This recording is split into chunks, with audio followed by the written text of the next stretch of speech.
With this second week, it was still a little bit more drama in Malaysia.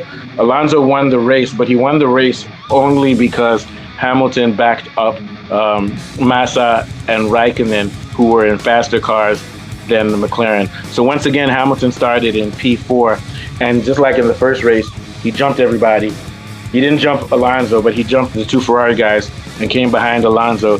And for the whole race, he had to defend against the Ferrari guys, and thereby Alonso won by 17 seconds.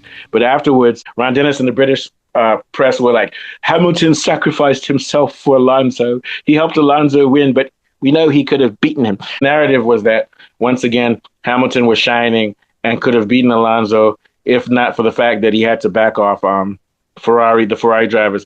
I don't think Hamilton had any choice. He was coming second, and you have two guys on your ass. He wasn't backing them off to do Alonso a favor. But one thing we noticed Hamilton did twice now was that he jumped two drivers at the start and showed that he was a fantastic starter in only his second race in Formula One.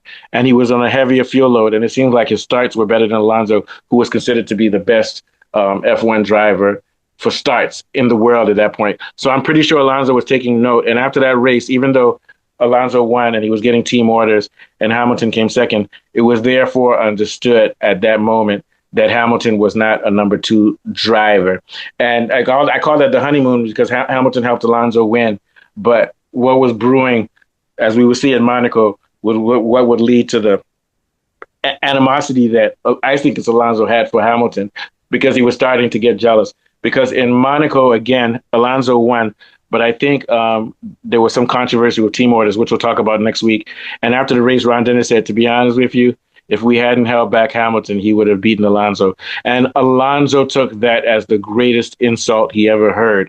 I think it was just jealousy. And from that point on, the team fell apart. Alonso wasn't working with Hamilton. Both sides of their team engineer, the garage, were against each other. But what sparked that was after Malaysia, Ron Dennis saying, oh, Hamilton would have beaten him. And it was clear at that point that Ron Dennis liked Hamilton more than Alonso, partly because Ron Dennis knew Hamilton when he was 13 years old. So I think Alonso now felt like an outsider.